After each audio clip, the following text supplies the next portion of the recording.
Welcome to impulse. നമ്മൾ നോക്കാൻ പോകുന്ന ക്വാളിറ്റേറ്റീവ് റിസർച്ചിന്റെ എത്നോഗ്രഫിയാണ് നോക്കാൻ പോകുന്നത് കേട്ടോ. സോ എത്നോഗ്രഫിയുടെ ഇൻട്രൊഡക്ഷൻ ആണ്. സോ ഇവിടെ നമുക്ക് ഗ്രൗണ്ട് തിയറി അങ്ങനെ കുറെ കാര്യങ്ങളൊക്കെ പഠിക്കാനുണ്ട്. സോ നമുക്ക് എല്ലാവർക്കും അറിയാം, റിസർച്ച് എന്ന് പറയുന്നത് നമുക്ക് ബേസിക് ആയിട്ട് അല്ലെങ്കിൽ ഒരു റിസർച്ചിന് എത്രത്തോളം സിഗ്നിഫിക്കൻസ് ഉണ്ട് എന്നുള്ളത് നമുക്ക് ഓൾറെഡി അറിയാം. അത് സ്റ്റഡീസിലായാലും അല്ലെങ്കിൽ ഫ്യൂച്ചർ പേർപ്പസിനും ഒക്കെ നമുക്ക് ഒരുപാട് ഉപയോഗമുണ്ട്. എന്നാൽ അതുമായി ബന്ധപ്പെട്ട് ഓരോ രീതിയിലും എങ്ങനെയാണ്, ഓരോ പേഴ്സ്പെക്റ്റീവിലും റിസർച്ച് എങ്ങനെ നമ്മളെ ഹെൽപ്പ് ചെയ്യുന്നുള്ളതാണ്. ഫസ്റ്റ്, ഒരു ക്വാളിറ്റേറ്റീവ് റിസർച്ച് എന്താണ്? സോ ക്വാളിറ്റേറ്റീവ് റിസർച്ച് എന്ന് പറഞ്ഞു കഴിഞ്ഞാൽ നമ്മൾ ബേസിക്കലി അവിടെ ഗ്യാപ്പ് നോക്കിയിട്ട്, അല്ലെങ്കിൽ നമുക്കറിയാം ഓരോ കാര്യങ്ങളിലും നമ്മുടെ ഡെയിലി ലൈഫിൽ തന്നെ പല കാര്യങ്ങളും, അത് സയന്റിഫിക് ആയിക്കോട്ടെ അല്ലെങ്കിൽ അത് ഈവൻ ബയോളജിക്കൽ ആയിക്കോട്ടെ, ഇല്ലെങ്കിൽ ഏത് പെർസ്പെക്റ്റീവ് നോക്കുവാണെങ്കിലും പല ഇൻഫോർമേഷൻസും നമുക്ക് റിയൽ ടൈം ലൈഫിൽ നടക്കുന്ന ഇൻഫോർമേഷൻസിൽ പല ഗ്യാപ്പുകൾ നമുക്കുണ്ടല്ലേ.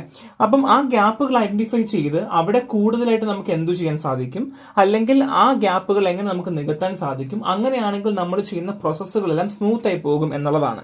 ഈ പറയുന്ന കാര്യങ്ങളെല്ലാം റിസർച്ചിന്റെ ബേസിൽ നിങ്ങൾ എടുക്കണം. അല്ലാതെ ഡെയിലി ലൈഫായിട്ട് ഇപ്പോൾ നമ്മൾ കടയിൽ പോയി മീൻ വാങ്ങുന്നു അല്ലെങ്കിൽ കടയിൽ പോകുന്നു, ചന്തയിൽ പോകുന്നു, ആ കാര്യങ്ങളല്ല. അല്ലാതെ നമുക്ക് റിസർച്ചുമായി ബന്ധപ്പെട്ട് ഇപ്പോൾ സൈക്കോളജി തന്നെ നമ്മൾ CBT ചെയ്യുമ്പോൾ ഒരുപാട് ഡീമെറിറ്റ് ഉണ്ട്, അല്ലെങ്കിൽ നമ്മൾ IQ ടെസ്റ്റ് ചെയ്യുമ്പോൾ ഒരുപാട് ഡീമെറിറ്റ് ഉണ്ട്. അപ്പോൾ അവിടെയൊക്കെ നമുക്ക് കൂടുതലായിട്ട് എന്തു ചെയ്യാൻ പറ്റും, സിസ്റ്റമാറ്റിക്കലി നമുക്ക് എന്തു ചെയ്യാൻ പറ്റും എന്നുള്ളതാണ് നമ്മൾ ബേസിക് ആയിട്ട് ഉദ്ദേശിക്കുന്നത്. സോ ക്വാളിറ്റേറ്റീവ് റിസർച്ചും ഉണ്ട്, ക്വാണ്ടിറ്റേറ്റീവ് റിസർച്ചും ഉണ്ട്. ഇവിടെ നമ്മൾ ക്വാളിറ്റേറ്റീവ് റിസർച്ച് ആണ് പറയുന്നത്. സിസ്റ്റമാറ്റിക്കലി നമ്മൾ എവിഡൻസ് കളക്ട് ചെയ്ത് ഫൈൻഡിങ്സ് ഒക്കെ എടുത്ത് നമ്മൾ കറക്റ്റ് ആൻസർ ചെയ്യുന്നു എന്നുള്ളതാണ്. ഒരു പ്രോബ്ലം എങ്ങനെയാണ് എന്നുള്ളത് നമ്മൾ ആൻസർ ചെയ്യുന്നു എന്നുള്ളതാണ്. ഇവിടെ ക്വാളിറ്റിയും ഉണ്ട്, ക്വാണ്ടിറ്റേറ്റീവ് ഉണ്ട്. സോ ക്വാളിറ്റേറ്റീവ് എന്ന് പറയുമ്പോൾ നേരത്തെ പറഞ്ഞ പോലെ സിസ്റ്റമാറ്റിക് ആയിട്ടുള്ള എവിഡൻസ് ബേസ്ഡ് ആയിരിക്കും. ഇപ്പം നമ്മൾ ചോദിക്കുവാണ്, നിങ്ങൾക്ക് വേദന എന്ന് പറയുന്നത് 1 മുതൽ 10 എത്രയെന്ന് പറഞ്ഞാൽ നിങ്ങൾ പറയും 1% അല്ലെങ്കിൽ 2% വേദന എന്ന് പറയുന്നത് പോലെ കേട്ടോ. സോ ഇവിടെ ബിഹേവിയർ, ഒപ്പീനിയൻ, വാല്യൂ, ഇങ്ങനെയുള്ള കാര്യങ്ങളൊക്കെ നമ്മൾ നോക്കാറുണ്ട് എന്നുള്ളതാണ്. സോ ഇവിടെ എക്സാമ്പിൾ പറയുവാണെങ്കിൽ, ഡേവിഡ് പണ്ട് ഒരു സ്പിരിച്വൽ ഡെവലപ്മെന്റ് കോളേജ് സ്റ്റുഡൻസിൽ ഒരു രീതിയിൽ ചെയ്തിരുന്നു, സ്റ്റഡി ചെയ്തിരുന്നു. അതിനുശേഷമാണ് പുള്ളിക്കാരൻ എന്താണ് യൂണിഫോമിറ്റി, ഡൈവേഴ്സിറ്റി ഒക്കെ ഓരോ രീതിയിലും ഓരോ രീതിയിലായിട്ടാണ് ആൾക്കാർ കാണുന്നു എന്നുള്ള കാര്യങ്ങളിലൊക്കെ കൺക്ലൂഷനിലേക്ക് വരുന്നത് കേട്ടോ. സോ ബേസിക്കലി ആ രീതി എങ്ങനെ ഒപ്പീനിയൻ വെച്ച് നമുക്ക് ചോദിക്കാം, അല്ലെങ്കിൽ ബിഹേവിയർ, വാല്യൂ എങ്ങനെ കൊടുക്കുന്നു എന്നുള്ള രീതിയിലൊക്കെ ചോദിച്ചിട്ടാണ് കണ്ടുപിടിച്ചത്. ഇനി ക്വാളിറ്റേറ്റീവ് റിസർച്ചിൽ തന്നെ നമുക്ക് ഒരുപാട് ക്ലാസിഫൈഡ് ആണ്. First one is case study ആണ്. നമ്മൾ ഇൻഡെപ്ത് പഠിക്കുകയാണ്. ഒരു ഇൻഡിവിജ്വൽ, ഒരു ഗ്രൂപ്പ്, അല്ലെങ്കിൽ ഈവൻ ഒരു ഇൻസ്റ്റിറ്റ്യൂഷനെ പോലും നമ്മൾ ഇൻഡെപ്തിൽ പഠിക്കുവാണ് ചെയ്യുക. സോ ഇവിടെ നമ്മൾ ഒരുപാട് കളക്ഷൻ ടെക്നിക്സ് ഉണ്ട്. നമുക്കിപ്പോൾ ഇന്റർവ്യൂ ആകാം, ഒബ്സർവേഷണൽ സ്റ്റഡീസ് ആകാം, ഡോക്യുമെന്റേഷൻസ്, ക്വസ്റ്റ്യൻ റേസ്.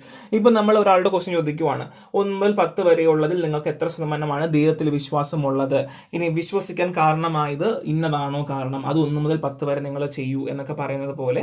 അല്ലെങ്കിൽ ഒബ്സർവേഷൻ, ഒരാൾ എത്ര പ്രാവശ്യം അമ്പലത്തിൽ പോകുന്നു, എത്ര പ്രാവശ്യം പോവാതിരിക്കുന്നു എന്നുള്ളതുപോലെ. നെക്സ്റ്റ് വൺ സെറ്റ്നോഗ്രഫി ആണ്. ഇവിടെ സ്പെസിഫിക് കമ്മ്യൂണിറ്റി അല്ലെങ്കിൽ ഒരു കൾച്ചറിനായിരിക്കും പഠിക്കേണ്ടാവുക. ഇവിടെ ക്ലോസ് ആയിട്ടുള്ള ഫീൽഡ് ഒബ്സർവേഷൻ ഉണ്ടാവും. ഇപ്പൊ എക്സാമ്പിൾ പറയുവാണെങ്കിൽ, നോർത്ത് ഇന്ത്യൻ, സൗത്ത് ഇന്ത്യൻ കഴിക്കുന്ന ആഹാരത്തിന്റെ വ്യത്യാസം പോലെ. അതായത് ഇപ്പൊ സൗത്ത് ഇന്ത്യൻ ആണെങ്കിൽ കൂടുതൽ റൈസ് കഴിക്കുന്നു, നോർത്ത് ഇന്ത്യൻ ആണെങ്കിൽ കൂടുതൽ ചപ്പാത്തി പോലുള്ളത് കഴിക്കുന്നു, അതുപോലെ. ഇനി ഹിസ്റ്റോറിക്കൽ മെത്തഡ് ആണ്. ഇവിടെ നമ്മൾ ഹിസ്റ്റോറിക്കൽ ഡേറ്റയാണ് കൺസിഡർ ചെയ്യുക. ഓൾറെഡി നമുക്ക് കയ്യിൽ കുറച്ചധികം ഡേറ്റാസുകൾ ഉണ്ടായിരിക്കും, അല്ലെങ്കിൽ നമ്മുടെ കയ്യിലുള്ള ഹിസ്റ്റോറിക്കൽ ആയിട്ടുള്ള ഡേറ്റാസുകൾ വെച്ചിട്ടുള്ളതിനെ നമ്മൾ ഇവാലുവേറ്റ് ചെയ്ത് നമ്മൾ എന്ത് ചെയ്യുന്നു, ഹൈപ്പോത്തസിസിലേക്ക് പോവുകയും അങ്ങനെ ഫർദർ നമ്മൾ പ്രെഡിക്റ്റ് ചെയ്യുവാണ്. പണ്ട് ഇങ്ങനെയായിരുന്നു, അതുകൊണ്ട് ഇങ്ങനെ. ഇപ്പൊ നമ്മൾ കോവിഡ് ഒക്കെ വന്ന സമയത്ത് നമ്മൾ പണ്ട് നമുക്ക് വന്നിരുന്ന ഇൻഫ്ലുവൻസ പോലുള്ള പല കണ്ടീഷൻസുകളും നമ്മൾ റെഫറൻസ് എടുത്തിരുന്നു ഉള്ളതുപോലെ. Next one is grounded theory ആണ്. ഇത് നമുക്ക് അങ്ങോട്ട് കുറച്ചധികം പഠിക്കാനുണ്ട്. ഇവിടെ എന്ന് വെച്ചാൽ നമ്മൾ ആക്റ്റീവ്ലി റിസർച്ചേഴ്സ് തന്നെ ആ ഒരു കമ്മ്യൂണിറ്റിയിൽ പാർട്ടിസിപ്പേറ്റ് ചെയ്യുന്നു എന്നുള്ളതാണ്. ഇപ്പൊ മഫ്തിയിലൊക്കെ പോകുന്ന ആൾക്കാർ എങ്ങനെയാണ്, ഇപ്പൊ കഞ്ചാവൊക്കെ പിടിക്കാൻ പോവുകയാണെങ്കിൽ അവരും അവരെ പോലുള്ള ആൾക്കാരെ വല്ല വേഷം പോലെ ഒക്കെ ഇടും, അല്ലെ നോർമൽ ഷർട്ടൊക്കെ ഇട്ടായിരിക്കും പോവുണ്ടാവുക. അപ്പൊ അറിയാൻ പറ്റത്തില്ല ഇതിൽ ആരാ പോലീസ്, ആരാ കള്ളൻ എന്ന് മനസ്സിലാക്കാൻ പറ്റില്ല. അപ്പൊ നമ്മൾ പണ്ട് കള്ളനും പോലീസും കളിക്കുന്ന പോലെ ആരാണ് കള്ളൻ, ആരാണ് പോലീസ്, ആരാണ് മന്ത്രി എന്നൊന്നും അറിയാൻ ഒക്കത്തില്ല. സോ നമ്മൾ റിയൽ ടൈം ആയിട്ട് തന്നെ അവരുടെ കൂടെ നിന്ന് അവരുടെ ഒബ്സർവേഷൻ ചെയ്ത് അത് പിന്നെ തിയറീസുകളൊക്കെ റിഫൈൻ ചെയ്ത് നമ്മൾ ചെയ്യുന്ന രീതിയാണ്. ഗ്രൗണ്ട് തിയറി തന്നെ നമുക്ക് പിന്നെയും പഠിക്കാനായിട്ട് നമുക്ക് ഒരുപാടുണ്ട്. സോ ഞാൻ പറഞ്ഞതുപോലെ ആക്റ്റീവ്ലി പാർട്ടിസിപ്പേറ്റ് ചെയ്യുന്നു. സോ ഫിറ്റ്, എൻഷുർ അലൈൻമെന്റ് വിത്ത് റിയൽ വേൾഡ് കമ്മ്യൂണിറ്റി. സോ നമ്മൾ ഇതിനകത്ത് കുറച്ച് കാര്യങ്ങൾ ശ്രദ്ധിക്കേണ്ടതായിട്ടുണ്ട്. നമ്മൾ ഇതിനകത്ത് ഫിറ്റ് ആയിട്ടുണ്ടോ എന്നുള്ളതാണ്. ഒരു കമ്മ്യൂണിറ്റിക്കകത്ത് നമ്മൾ പുറത്ത് പോകുമ്പോൾ നമ്മളത് അവരിൽ നിന്ന് മാറി നിൽക്കാനായിട്ട് പാടില്ല, അവരെ മനസ്സിലാക്കേണ്ടത് ആവശ്യമാണ്. ആൻഡ് ജനറാലിറ്റി, അത് offers broad scope of future research. അതായത് ഫ്യൂച്ചർ റിസർച്ചിന് പോലും നമുക്ക് ഒരുപാട് കാര്യങ്ങൾ ഇവിടെ നിന്ന് ലീഡ് ചെയ്യും എന്നുള്ളതാണ്. And control, ensure validity through controlled condition. So validity നമ്മൾ ഉറപ്പായിട്ടും എൻഷുർ ചെയ്യേണ്ടത് ആവശ്യമാണ്. ആവശ്യമാണ്, but it should be in a controlled condition. So functions of ground theory എന്ന് പറഞ്ഞാൽ identify key data points through കോഡിങ്ങിലൂടെയാണ് നമ്മൾ കീ ഡേറ്റ പോയിന്റ്സ് ഐഡന്റിഫൈ ചെയ്യുക, അതിനുശേഷം ഇംപ്ലിക്കേറ്റ് ചെയ്യുന്നു ആൻഡ് സ്ട്രക്ചർ ഫോളോ ചെയ്യുന്നു. ഓരോ സ്റ്റെപ്പ് ബൈ സ്റ്റെപ്പ് ആയിട്ട് നമ്മൾ ഫോളോ ചെയ്യുന്നു നമുക്ക് ഔട്ട്കം കിട്ടുന്നത് വരെ, and maintains continuous data collection analysis. ഇതിൽ നമ്മൾ ഏറ്റവും കൂടുതലായിട്ട് ശ്രദ്ധിക്കേണ്ടത് നമ്മൾ കണ്ടിന്യൂസ് ആയിട്ട് ഡേറ്റ കളക്ട് ചെയ്തുകൊണ്ട് അനാലിസ് ചെയ്യുന്നു എന്നുള്ളതാണ്. ഇത്രയേ ഉള്ളൂ. സിമ്പിളായിട്ട് പറയുവാണെങ്കിൽ ഗ്രൗണ്ട് തിയറിയുടെ ഫീച്ചേഴ്സ് പറയുവാണെങ്കിൽ സിസ്റ്റമാറ്റിക് ആയിട്ട് സ്റ്റെപ്പ് ബൈ സ്റ്റെപ്പ് ആയിട്ട് ഡേറ്റ കളക്ട് ചെയ്ത് അനാലിസ് ചെയ്യുന്ന രീതിയാണ് നമ്മൾ ഗ്രൗണ്ടഡ് തിയറി ആയിട്ട് പറയുന്നത് കേട്ടോ. സോ ഇത്രയാണ് നമ്മൾ ഗ്രൗണ്ട് തിയറി ആയിട്ട് പറയാനുള്ളത്. നമുക്ക് ഗ്രൗണ്ട് തിയറിക്ക് വേണ്ടി സെപ്പറേറ്റ് ക്ലാസ് തന്നെയുണ്ട്. And next one is phenomenology ആണ്. സോ ഇവിടെ നമ്മൾ ഉദ്ദേശിക്കുന്നത് നമ്മൾ കോൺഷ്യസ് ആയിട്ടുള്ള എക്സ്പീരിയൻസ് വെച്ചിട്ട് ഒരാൾ എങ്ങനെ ബിഹേവ് ചെയ്യുന്നു. നമുക്കൊരു എക്സ്പെരിമെന്റ് പറയാം. നമുക്ക് ഹോസ്പിറ്റലിൽ തന്നെ നഴ്സുമാരുണ്ട് അല്ലെങ്കിൽ അറ്റൻഡൻസ് ഉണ്ട്. സോ നഴ്സുമാർ ഒരു പേഷ്യന്റിനെ കെയർ ചെയ്യുന്ന രീതിയും നോൺ നേഴ്സ് അല്ലെങ്കിൽ നോൺ ഹെൽത്ത് കെയർ വർക്കേഴ്സുകൾ കെയർ ചെയ്യുന്ന രീതിയും വ്യത്യാസം ഉണ്ടായിരിക്കും. സോ നഴ്സിംഗ് കെയർസ് ഒക്കെ ചെയ്യുവാണെന്നുണ്ടെങ്കിൽ അവിടെ എന്തായിരിക്കും, പേഷ്യൻസ് എപ്പോഴും പോസിറ്റീവ് റെസ്പോൺസ് തരും, അല്ലെങ്കിൽ അവരുടെ ആവശ്യങ്ങൾ അവർക്ക് റിലാക്സ്ഡ് ആയിരിക്കും ആൻഡ് കംഫോർട്ട് ആയിരിക്കും ആൻഡ് സെക്യൂരിറ്റി ഉണ്ടായിരിക്കും എന്നുള്ളതാണ്. ഇതുപോലെയാണ് ഫിനോമിനോളജി പറയുന്നത്. സോ ബേസിക് ആയിട്ട് നിങ്ങൾ നോക്കുവാണെങ്കിൽ എന്താണ്, based on conscious experience without relaying an external theory or assumption. ഒരു അസംഷനോ തിയറിയോ ഇല്ലാതെ തന്നെ കോൺഷ്യസ് എക്സ്പീരിയൻസോടെ എന്ത് ബിഹേവിയർ ചെയ്യുന്ന രീതിയാണ് എന്ത് ഫിനോമിനോളജി എന്നുകൊണ്ട് ഉദ്ദേശിക്കുന്നത്. സോ ഇത് ക്വാളിറ്റേറ്റീവ് ആൻഡ് ക്വാണ്ടിറ്റേറ്റീവ് റിസർച്ചിന്റെ കമ്പാരിസൺ ആണ്. നമ്മൾ ഓൾറെഡി പഠിച്ച കാര്യമാണ്, അപ്പോൾ അതുകൊണ്ട് നിങ്ങൾക്ക് എളുപ്പമായിരിക്കും. സോ ഒബ്ജക്റ്റീവ് ആണെങ്കിൽ ഫിനോമിന യൂസിങ് ഫ്ലെക്സിബിൾ മെത്തേഡ് ആണ് എന്ത് ക്വാളിറ്റേറ്റീവും, ആൻഡ് ക്വാണ്ടിറ്റീവ് ആണെങ്കിൽ confirm hypothesis using structured method. നമുക്കൊരു സ്ട്രക്ചേർഡ് മെത്തേഡ് വെച്ച് നമ്മൾ കൺഫേം ചെയ്യുന്നതാണ്. ബാക്കി ഗോളും ഡേറ്റ റെപ്രസെന്റേഷൻ നിങ്ങൾ വായിച്ചാൽ മതിയായിരിക്കും, നിങ്ങൾ ഓൾറെഡി പഠിച്ച കാര്യമാണ്. സോ ക്വാളിറ്റേറ്റീവ് റിസർച്ച് സൈക്കോളജിയിൽ എങ്ങനെ ഹെൽപ്പ് ചെയ്യുന്നു എന്നുള്ളതാണ്. സോ സൈക്കോളജി എന്ന് പറയുമ്പോൾ അവിടെ ഹ്യൂമൻ സയൻസ് എന്ന് പറയുന്നത് തന്നെ ഒരു വാസ്റ്റ് ആയ കാര്യമാണ്. നമുക്ക് അത് ജസ്റ്റ് ഒരു കാര്യത്തിൽ മാത്രം ഒതുങ്ങുന്നതല്ല. അല്ലെങ്കിൽ എന്താണ്, ഈ സൈക്കോളജി എന്ന് പറയുന്നത് ഒരു സൈക്കോളജിയിൽ മാത്രം ഒതുങ്ങുന്നതുമല്ല. അവിടെ ഹ്യൂമൻ സയൻസ് ഉണ്ടാകും ആൻഡ് അങ്ങനെ ഡിഫറെന്റ് വേർട്ടിക്കൽസുകൾ ഉണ്ട് എന്നുള്ളതാണ്. അപ്പം ഇതെല്ലാം കൂടെ കമ്പൈൻ ചെയ്യുമ്പോൾ തന്നെയും നമുക്ക് എന്താണ് അവിടെ ക്വാളിറ്റേറ്റീവ് റിസർച്ചിന് ഒരുപാട് ഉപയോഗമുണ്ട്. ഇപ്പം നമ്മൾ ഓൾറെഡി പറഞ്ഞതുപോലെ കേസ് സ്റ്റഡി ആയിക്കോട്ടെ, അല്ലെങ്കിൽ ഫിനോമിനോളജി ആയിക്കോട്ടെ, അല്ലെങ്കിൽ ഗ്രൗണ്ട് തിയറി ആയിക്കോട്ടെ, ഇതിനൊക്കെയും ഇത്രയും തിയറീസ് ഉണ്ടാക്കാനും അല്ലെങ്കിൽ ഇത്ര പ്രിൻസിപ്പിൾസ് ഉണ്ടാക്കാനും ഇത്രയും രീതികൾ ഉണ്ടാക്കാനും കാരണം എന്താണ്, നമുക്കത് ഇംപ്ലിമെന്റ് ചെയ്യാൻ വേണ്ടിയിട്ടാണ്. ഇംപ്ലിമെന്റ് ചെയ്യുമ്പോൾ ഉള്ള ഉപയോഗം എന്താണ്, നമുക്ക് ഡിഫറെൻ്റ് ആയിട്ടുള്ള ഔട്ട്കം കിട്ടും. ചില ഔട്ട്കംസുകൾ ഭയങ്കര റിലയബിൾ ആയിരിക്കും, അല്ലെങ്കിൽ ചില ഔട്ട്കംസുകളുടെ എഫക്റ്റ് എന്ന് പറയാം, അല്ലെങ്കിൽ അതിൻ്റെ ഔട്ട്കം എന്ന് പറയുന്നത് ഭയങ്കരമായിട്ട് ഹയർ ആയിരിക്കും എന്നുള്ളതാണ്. അപ്പോൾ അതുകൊണ്ട് തന്നെ നമുക്ക് ഒരു സൈക്കോളജിയിൽ ഒരു ക്വാളിറ്റേറ്റീവ് റിസർച്ച് ഇംപ്ലിമെന്റ് ചെയ്യുമ്പോൾ നമുക്ക് കിട്ടുന്ന ഔട്ട്കം അല്ലെങ്കിൽ നമുക്ക് ആവശ്യമായിട്ടുള്ള ഔട്ട്കമ്മിനെ പ്രയോറിറ്റൈസ് ചെയ്യേണ്ടതും അത്യാവശ്യം തന്നെയാണ്. സോ എന്തൊക്കെയാണ് important points? Provide textual description on personal experience. ഓരോ ആൾക്കാരുടെയും പേഴ്സണൽ എക്സ്പീരിയൻസ് അനുസരിച്ചിട്ട് നമുക്ക് എന്ത് ചെയ്യും, ഒരു ടെക്സ്റ്റൽ ഡിസ്ക്രിപ്ഷൻ കിട്ടുന്നു. അത് മാത്രമല്ല സോഷ്യൽ നോംസ് ഐഡന്റിഫൈ ചെയ്യാൻ പറ്റുന്നു, എക്സ്പ്ലെയിൻ ചെയ്യാൻ പറ്റുന്നു, ജെൻഡർ റോള് അങ്ങനെ സോഷ്യോ എക്കണോമിക് ഇൻഫ്ലുവൻസ് അങ്ങനെ ഒരുപാട് കാര്യങ്ങൾ പറയാൻ പറ്റുന്നു. അത് മാത്രമല്ല ബിഹേവിയർ ഫിനോമിന എക്സ്പ്ലോർ ചെയ്യാൻ പറ്റുന്നു. അത് ക്വാണ്ടിഫൈ ചെയ്യാൻ പറ്റാത്തത്, ഈവൻ ബിഹേവിയർ ഫിനോമിന നമുക്ക് അങ്ങനെ അധികം ഒന്നും എന്ത് ചെയ്യാൻ പറ്റില്ല. ഒരു കാരണവശാലും നമുക്ക് ഇത്ര ഇതിനകത്ത് പറയാൻ പറ്റില്ല. ഒരാളുടെ സ്വഭാവം ഇങ്ങനെയാണ് അല്ലെങ്കിൽ ഒരാൾ ഇങ്ങനെയാണ് ചിന്തിക്കാൻ നമുക്ക് പറയാൻ പറ്റുമോ? ഇല്ല അല്ലേ. എന്നാൽ തന്നെയും അതിൽ പോലും നമുക്ക് കൂടുതൽ എക്സ്പ്ലോർ ചെയ്യാൻ പറ്റുന്നു. നാച്ചുറൽ സെറ്റിംഗ്സിൽ ഡേറ്റ കളക്ട് ചെയ്യാൻ പറ്റുന്നു. അത് മാത്രമല്ല determines factors that are meaning to respondents. So നമുക്ക് മീനിങ് ആയിട്ട് നമുക്ക് റെസ്പോൺസുകൾ കിട്ടുന്നുള്ളതാണ്. ഇതൊത്തിരി നമ്മൾ എവിടെയാണ് നമ്മൾ ആ ഒരു ഡിഫറെൻ്റ് ആയിട്ടുള്ള ക്ലാസിഫിക്കേഷൻ പഠിച്ചപ്പോൾ അതിനകത്ത് പറഞ്ഞ കാര്യം തന്നെയാണ്, വേറെ വ്യത്യാസങ്ങളോ കാര്യങ്ങളോ ഒന്നുമില്ല. ഇനി എന്താണ് ethnography? Meaning ethnography also known as ethnomethodology എന്നുള്ളതാണ്, ആൻഡ് മെത്തഡോളജി ഓഫ് പീപ്പിൾ എന്നുള്ളതാണ്. It's a research method that study culture through close observation and active participation. ഒരാളുടെ കൂടെ നിന്നുകൊണ്ട് തന്നെ അവരുടെ കൾച്ചർ പഠിക്കുക എന്നുള്ളതാണ്. ഇപ്പോൾ കണ്ണൂരൊക്കെ തെയ്യം പോലുള്ള കാര്യങ്ങൾ ഉണ്ടെങ്കിൽ നമ്മൾ അവിടുത്തെ കൾച്ചർ പഠിക്കാൻ വേണ്ടി അവിടെ തന്നെ താമസിച്ച് അവരുടെ കൂടെ തന്നെ ജീവിച്ച് നമ്മൾ കണ്ണൂരുകാരനായി തന്നെ ജീവിക്കുന്ന രീതി പോലെ. It focus on social cultural phenomena within a community പറഞ്ഞതുപോലെ. സോ എത്നോഗ്രഫി കമ്മ്യൂണിറ്റി മെമ്പേഴ്സിന് ഇൻഫർമേഷൻസ് കളക്ട് ചെയ്യാറുണ്ട്.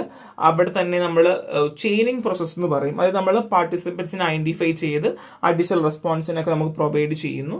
ആൻഡ് ചെയിനിങ് സാമ്പിളിങ്സ് ഉണ്ടായിരിക്കും, ഡേറ്റ കളക്ട് ചെയ്യുന്നു. ആൻഡ് റീ ഇന്റർവ്യൂ നമ്മൾ ചെയ്യേണ്ട ആവശ്യങ്ങൾ ചില സമയത്ത് വന്നേക്കാം.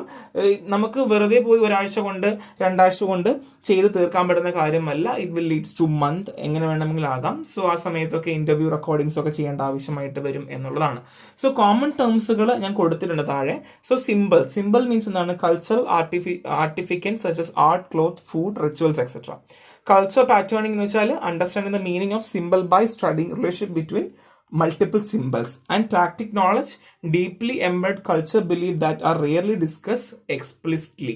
Example, prejudice or orthodox beliefs. നമ്മൾ മുൻവിധിയോടെ കാണത്തില്ലേ, അതൊക്കെയാണ് നമ്മൾ ടാസിക് നോളജ് എന്ന് പറയുക, അല്ലെങ്കിൽ tactic knowledge. And situational direction ആണെങ്കിൽ social structure and dynamic arise from multiple interacting social situation. അതായത് criminal act due to social economic condition. ഇപ്പൊ എക്സാമ്പിൾ പറയുകയാണെങ്കിൽ നമ്മൾ കണ്ണൂർ എന്ന് പറയുമ്പോൾ എന്താ പറയുക? ബോംബ് പൊട്ടിക്കുന്നു. എന്തുകൊണ്ട് അവിടെ ബോംബ് പൊട്ടിക്കുന്ന കാര്യം എന്ന് പറയുന്നത്? അവിടെ രാഷ്ട്രീയം ഇച്ചിരി കൂടുതലാണ് എന്ന് പറയുന്ന പോലെ. അപ്പം അതൊക്കെ ചിന്താഗതി, ആൾക്കാരുടെ ചിന്താഗതിയാണ്, അല്ലെങ്കിൽ അങ്ങനെ ചിന്തിക്കുന്നു, അല്ലെങ്കിൽ മറ്റുള്ള ഇൻഫ്ലുവൻസ് ചെയ്യുന്നു എന്നുള്ളതാണ്. അതൊക്കെ പണ്ടത്തെ കാര്യമാണ്, ഇപ്പം അങ്ങനെയൊന്നും ഇല്ല, അതൊക്കെ മാറ്റുന്നുണ്ട്. പിന്നെ ഈവൻ നമ്മൾ ബീഹാറൊക്കെ പറയുമ്പോൾ ബീഹാറല്ലേ അവിടെ കൂടുതൽ ആൾക്കാർ ഇങ്ങനെയൊക്കെയാണെന്നൊക്കെ പറയില്ല, അതൊക്കെയാണ്. ഇതൊക്കെ ജസ്റ്റ് കോമൺ ടേംസ് ആണ്, നിങ്ങൾ അറിഞ്ഞിരിക്കാൻ വേണ്ടി മാത്രമേ ഉള്ളൂ. എക്സാം പോയിന്റ് ഓഫ് വ്യൂവിൽ വലിയ ഇമ്പോർട്ടൻ്റ് സംഭവങ്ങളൊന്നും അല്ല. സോ നമുക്ക് അടുത്തറിയേണ്ടത് ടൈപ്പ് ഓഫ് എത്നോഗ്രഫി റിസർച്ച് ആണ്, ഇമ്പോർട്ടൻ്റ് ആണ്. Macro ethnography, so studies broad cultural group. So നമ്മൾ ഇന്ത്യൻസ്, ടർക്കിഷ് പോലെ പഠിക്കുന്നു, വലിയ ബ്രോഡ് ആയിട്ടുള്ള കൾച്ചർ ഗ്രൂപ്പിനെ പഠിക്കുന്നു, ഇന്ത്യക്കാര്, പാകിസ്ഥാൻകാര്. ഇനി മൈക്രോ എത്നോഗ്രഫി, ഒരു സ്പെസിഫിക് കൾച്ചർ ഗ്രൂപ്പിനെ മാത്രം, ലോക്കൽ ഗവൺമെന്റ്. ഇപ്പൊ എക്സാമ്പിൾ പറയുകയാണെങ്കിൽ തമിഴ്നാട് ഗവൺമെന്റ്, കേരള ഗവൺമെന്റ്. ഇനി emic perspective, notes view point of cultural insider. So അകത്ത് തന്നെ നമ്മൾ പഠിക്കുന്ന കാര്യമാണ്. And etic perspective, not view point of outsider to understand culture phenomena. നമ്മൾ ഔട്ട്സൈഡേഴ്സിനെ പഠിച്ചിട്ട് നമ്മളവിടെ ഒരു കമ്പാരിസൺ വേണം നമുക്ക് പറയാൻ കേട്ടോ. സോ നമ്മളിവിടെ ഔട്ട്സൈഡർ എന്ന വ്യൂ പോയിന്റിലായിരിക്കും നമ്മൾ എന്താണ് എത്നിക് പെർസ്പെക്റ്റീവ് പഠിക്കുക. എമിക് പെർസ്പെക്റ്റീവ് ആണെങ്കിൽ നമ്മൾ ഇൻസൈഡർ എന്ന രീതിയിലേക്ക് പഠിക്കേണ്ടാവുക. നമ്മൾ നേരത്തെ പറഞ്ഞതുപോലെ അവരിൽ തന്നെ ഒരാൾ, മറ്റത് പുറത്തുനിന്നൊരാൾ വന്നു പഠിക്കുന്നു എന്നുള്ളതാണ്. പക്ഷെ അവരൊരാൾ പോലെ തന്നെ, ആ ഒരു രീതിയിലാണ്. ഇത്രയാണ്, it's very very important. So purpose എന്ന് വെച്ചാൽ ഞാൻ പറഞ്ഞതുപോലെ ക്രോസ് കൾച്ചർ അനലൈസ് നടക്കുന്നു, ആൻഡ് കൾച്ചറൽ ഹിസ്റ്ററി നമുക്ക് അറിയാൻ പറ്റുന്നു, അനലൈസ് ചെയ്യാൻ പറ്റുന്നു, എക്സ്പീരിയൻസ് ചെയ്യാൻ പറ്റും, ബിഹേവിയർ ഒക്കെ നമുക്ക് അറിയാൻ പറ്റും, വാലിഡേറ്റ് ചെയ്യാൻ പറ്റും. ഇനി എങ്ങനെയാണ് എത്നോഗ്രാഫിക് മെത്തേഡിന്റെ സ്റ്റെപ്സുകൾ എന്ന് പറഞ്ഞുതരാം. ഫസ്റ്റ് വൺ ഈസ് സെലക്ട് ആണ്. സെലക്ഷൻ ആണ്. അവിടെ നമ്മൾ ഇൻട്രസ്റ്റ് ആയ ഒരു കൾച്ചർ ഗ്രൂപ്പ് നമ്മൾ ചൂസ് ചെയ്യുക. റിവ്യൂ ഓഫ് ലിറ്ററേച്ചർ, നമ്മൾ എപ്പോഴും ഹിസ്റ്റോറിക്കൽ കണ്ടക്സ്റ്റ് നോക്കേണ്ട ആവശ്യമാണ്. നമ്മൾ ഒന്നും അറിയാതെ അവിടെ പോകാൻ പാടില്ല, നമ്മൾ നോക്കണം, അല്ലെങ്കിൽ എക്സ്പ്ലോർ ചെയ്യണം, അത് എന്തൊക്കെയാണ് എങ്ങനെയൊക്കെയാണെന്ന് അറിയണം. അതിന്റെ വാരിയബിൾസിനെ ഐഡന്റിഫൈ ചെയ്യുക. എൻട്രി എന്ന് വെച്ചാൽ അക്സെപ്റ്റൻസ് ആണ്. ചില കമ്മ്യൂണിറ്റീസിൽ കയറണമെങ്കിൽ അവിടുത്തെ മൂവ്മെന്റ് ഒക്കെ അക്സെപ്റ്റൻസ് വേണം എന്ന് പറയുന്ന പോലെ തന്നെ ഒരു അക്സെപ്റ്റൻസ് ആവശ്യമാണ്. ആൻഡ് കൾച്ചറൽ ഇമോഷൻ, സോ ആ ഒരു ചേഞ്ചിങ് പ്രോസസ്സിൽ തന്നെ നമ്മൾ ലയേഴ്സ് ആവണം, അല്ലെങ്കിൽ നമ്മൾ അതിൽ തന്നെ ജീവിക്കണം എന്നുള്ളതാണ്. Data collection, interview recording, transcripts ഒക്കെ ആവശ്യമായിട്ട് വന്നേക്കാം. ആൻഡ് ഡെവലപ്മെന്റ് ഓഫ് തിയറി, അങ്ങനെ നമ്മൾ എന്ത് ചെയ്യണം? തിയറീസുകൾ വാലിഡേറ്റ് ചെയ്ത് നമ്മൾ ഫീഡ്ബാക്ക് ഒക്കെ എടുത്തുകൊണ്ട് നമ്മൾ തിയറികൾ ഫോർമുലേറ്റ് ചെയ്യുന്ന രീതിയാണ്. സോ ഇതൊക്കെ നമുക്ക് ബേസിക് റിസർച്ച് മെത്തേഡ്സ് അല്ലെങ്കിൽ റിസർച്ച് സ്റ്റെപ്സുകളാണ്. സോ നിങ്ങൾക്ക് ഇത് ഓൾറെഡി അറിയാം, അത് തന്നെയാണ് ഡെവലപ്പ് ചെയ്ത് പോകുന്നു എന്നുള്ളത് മാത്രമേ ഉള്ളൂ. ഗൈഡ് ലൈൻസ് ഉണ്ട്, റെസ്പെക്ട് ചെയ്യുക. അല്ലെങ്കിൽ ഒരു കമ്മ്യൂണിറ്റി വരുമ്പോൾ നമ്മൾ ഇതിങ്ങനെയാണോ അങ്ങനെയാണോ അല്ല, കോൺഫിഡൻഷ്യൽ ആയിരിക്കണം, സോഷ്യൽ റിസ്കുകളൊക്കെ ഉണ്ട് എന്നുള്ളതാണ് നമ്മൾ കൺസിഡർ ചെയ്യണം. എല്ലാ രീതിയിലും നമ്മൾ കൺസിഡർ ചെയ്യണം, നമ്മൾ ബഹുമാനിക്കണം എന്നുള്ളതാണ് ബേസിക് ആയിട്ട് പറയുന്നത്. എളുപ്പമാണ്, ഒന്നുമില്ല. എത്നോഗ്രഫി അവരിൽ തന്നെ ജീവിച്ച് അവരിൽ തന്നെ താമസിച്ച് പോകുന്നു എന്നുള്ളത് മാത്രമേ ഉള്ളൂ. അവരെ നോക്കി പഠിക്കുന്നു എന്നുള്ളതേ ഉള്ളൂ. അകത്തുനിന്ന് പഠിക്കാം, പുറത്തുനിന്ന് പഠിക്കാം, ഒരു ടെറിട്ടറി ആയിട്ട് പഠിക്കാം എന്നുള്ളത് മാത്രമേ ഉള്ളൂ. ഡിഫറെന്റ് ടൈപ്പ് ഓഫ് മെത്തഡോളജീസ് ഞാൻ പറഞ്ഞു. അവിടെ തന്നെ ക്വാളിറ്റേറ്റീവില് കേസ് സ്റ്റഡി പറഞ്ഞു, ആൻഡ് ഫിനോമിനോളജി പറഞ്ഞു. അങ്ങനെ അത് നോക്കിക്കോളാം. വളരെ എളുപ്പമാണ്, ഒന്നുമില്ല. ആ ഒരു ക്ലാസിഫിക്കേഷൻ അതും പഠിക്കാമെങ്കിൽ ഈ ഒരു ചാപ്റ്റർ കഴിയും എന്നുള്ളതാണ്.